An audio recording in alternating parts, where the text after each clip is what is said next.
안녕하세요. 다미닉 튜브입니다. 이번 시간에는 위안부에 대해서 제대로 파헤쳐 보겠습니다. 이 영상은 절대로 일제 위안부 모집에 대한 찬성을 하는 영상이 아닙니다. 저도 지난 종군 위안부의 역사가 너무 싫습니다. 하지만 역사적 사실을 제대로 알지도 못하고 일제를 악마화하는 것도 싫습니다. 지난 역사를 반면교사 삼아 다시는 주권을 잃는 나라가 되지 않기를, 다시는 위안부 같은 역사가 반복되지 않기를 바라며 이 영상을 만듭니다. 여러분, 위안부 생각만 해도 일본에 화가 나고 반일 감정이 막 생기지 않습니까? 왜요? 여러분은 위안부에 대해 얼마나 알고 그렇게 화가 나십니까? 저는 이 영상을 통해서 이것을 묻고 싶은 겁니다. 도대체 여러분은 위안부에 대해서 얼마나 알고 계십니까? 이번에 제가 준비한 이 영상을 통해 여러분들이 일제강점기 역사의 진실에 한 발 더 다가갈 수 있을 거라 장담합니다. 역사를 잊은 민족에겐 미래는 없습니다. 역사를 잊은 민족에겐 미래가 없기 때문에 우리의 역사인 위안부도 제대로 알아야 합니다. 한국 사람들은 위안부를 일제에 의해 강제로 성노예 피해를 당한 할머니들로만 인식합니다. 혹시 위안부에 대한 여러분의 지식에는 허점이 없습니까? 전교조가 우리나라 일제시대 역사관을 자꾸 우리는 무조건 피해자였다 라고 심어주고 있거든요. 실제 역사를 보면 중국에 의해 훨씬 더 큰 피해를 입었어요. 아무튼 이번 일부 영상에서는 위안부의 배경이 되었던 일제시대 당시 상황을 이해해 보도록 하겠습니다. 왜 배경을 설명하냐? 지금 우리가 누리는 사회, 인권, 교육 수준 등등 모든 것들이 하늘과 땅 차이거든요. 그래서 우선 그 시대에 대한 이해가 필요합니다. 지금 우리의 관점에서 그 시대를 바라보면 안 되고 그 시대를 먼저 이해한 다음에 그 시대를 바라보는 시각이 필요한 것입니다. 우선 구한말 당시 여성의 지위에 대해서 생각해 볼 필요가 있습니다. 여러분은 그 당시 여성의 지위가 지금과 같은 인권을 가진 여성이라고 생각하십니까? 조선 500년을 관통하던 유교에서 나온 대표적인 관습이 남존여비 사상입니다.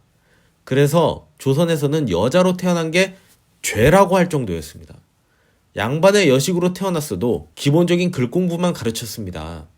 왜냐하면 여자로 태어난 이상 과거 시험도 못 보고 다른 양반과의 혈연을 맺기 위한 수단으로밖에 쓰이지 않았기 때문입니다. 이도 아들을 못 낳으면 정상인 취급을 못 받았습니다. 아무리 양반이라도요. 성리학, 논어, 공자, 맹자, 순자 이런 공부에 대한 투자도 다 남자에게 했습니다. 양반의 여식도 이 정도로 천대를 받는데 여자가 노예로 태어났다고 생각해 보십시오. 구한말 당시 노예가 조선 전체 인구 중에 50%였습니다. 당시 건강한 소 한 마리에 남자 노예 3명 아니면 여자 노예 4명과 물물 교환을 했다고 하니 노예의 가치가 동물보다도 낮았음을 알 수가 있는 것입니다. 일제가 갑오개혁을 통해서 노예제도를 없앴지만 그 조선 500년을 관통하던 남존여비 사상과 노예에 대한 개념은 단번에 없앨 수 없었습니다. 두 번째, 교육의 기회. 제가 여기서 왜 교육을 강조하냐? 교육만이 그들이 가지고 있던 지위의 한계를 스스로 깰 수 있는 무기였기 때문입니다. 우리는 이것을 개화라고 말합니다. 자, 지난달에 동독여대 사태가 이슈였습니다. 그런데 처음에 여대가 왜 만들어졌을까요? 아무리 노예제도를 없애고 노동에 대한 급료를 주기 시작한 일제 시대였지만 그들에게 뿌리 깊게 박힌 신분제도와 남존여비 사상까지 한 번에 없앨 수는 없었습니다.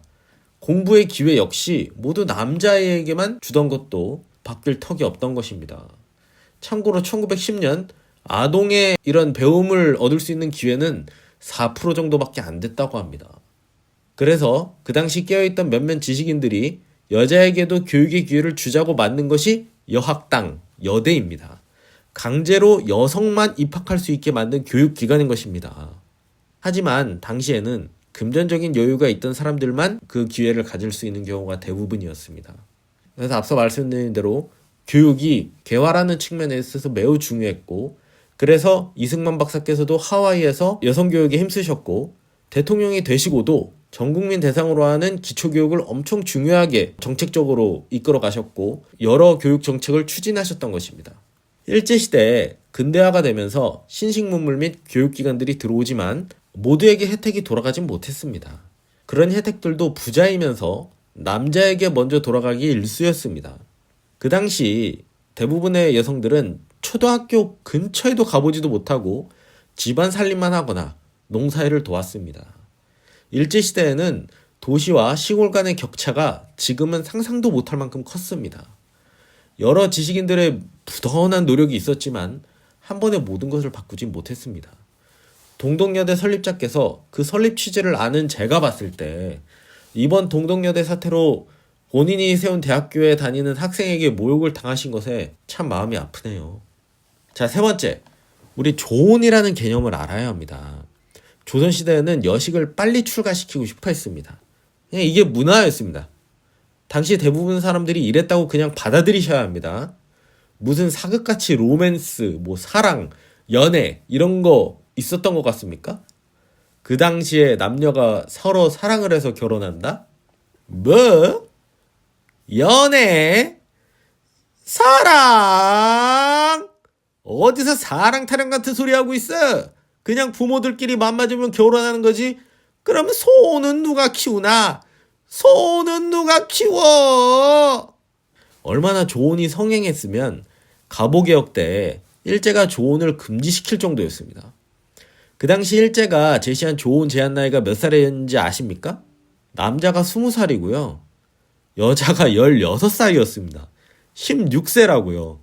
당시 12세, 13세만 돼도 출가를 시켜버리니까 일제가 이것이 잘못됨을 인지하고 갑오개혁에 넣은 거예요. 이게 당시 여성의 삶이었고 조선의 문화였던 거예요. 이렇게 힘든 삶이 조선시대의 여성의 삶이었습니다.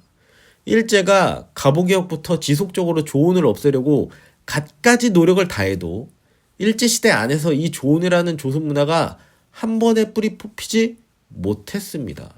자, 네 번째, 팔려지는 여성. 자, 대부분의 여성들은 조혼으로 빨리 결혼을 했습니다. 그런데 팔려지는 여성도 있었습니다. 위안부가 모집되는 중일전쟁 한참 이전부터 이미 여성들은 식모나 어느 유곽의 성노동을 하는 여성으로 팔려왔습니다. 누군가의 첩이 되기도 했었죠. 그것도 누구에 의해서요? 자기의 아버지, 삼촌, 오빠를 포함한 지인들에 의해서요. 나중에는 이런 여자들을 사고 파는 브로커까지 등장합니다. 예를 들어 여러분들이 잘 아는 의열단 이봉창 열사가 있습니다. 이분이 1920년에 일본 본섬 내국으로 건너가려고 했습니다. 당시 일본 섬을 내국, 조선반도와 대만섬을 외국이라고 했습니다. 그때는 3.1운동 직후라 일본인의 신원보증이 있어야만 내국으로 갈 수 있었습니다. 이때 이분이 어떻게 신원보증을 받는지 아십니까? 같이 용산역에서 근무했던 일본인 후지야타에게 조카 은희미를 식모로 팔면서 은희미가 받아야 할 몇 개월치 급료도 먼저 받아서 가로챘습니다. 그러면서 신원보증을 받은 겁니다. 이렇듯 이미 1920년대 당시에 여자가 식모나 성노동 여성으로 팔리는 것이 행해져 오던 것이었고 그 전부터 이렇게 팔려왔던 겁니다. 이 정도로 여성 인권이 처참했던 게 그 당시 현실입니다. 지금의 관점으로 보시면 안 됩니다. 저도 지금의 관점으로 보면 이해가 안 돼요. 자, 지금까지 배경을 봤습니다. 이 배경들을 차근차근 보시니까 어떤 생각이 드시나요? 지금의 기준으로 그때를 이해하려고 하면 안 됩니다. 그 당시 기준을 이해하려고 노력해야죠. 당시 대다수 여성들은 아주 빨리 결혼하거나 어디론가 팔려지곤 했습니다.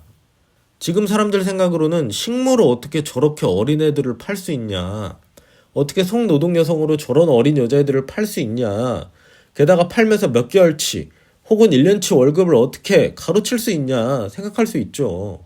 하지만 그 당시 관점으로 바라보셔야 하는 겁니다. 그래서 제가 초장에도 말씀드렸지만 조선에서는 여성으로 태어난 게 죄라고 했을 정도입니다. 100년 만에 이렇게 경제적, 문화적, 교육적, 민주적 성장을 이룬 대한민국이 정말 대단하지 않습니까? 자, 1부 영상은 여기까지입니다. 1부 영상은 위안부의 그 시대적 배경을 설명하는 데 집중했습니다. 이제 이 영상을 보신 여러분들은 위안부에 대해 들을 준비가 되신 겁니다. 이거를 건너뛰고 위안부를 보니까 악마화가 되는 겁니다. 2부 영상으로 위안부에 대해서 한번 자세하게 알아보겠습니다. 지금까지 다미닉 튜브였습니다. 구독과 좋아요, 알림 설정까지! 다미닉은 돌아옵니다. 2부 영상에서 뵙겠습니다. 감사합니다. 끝!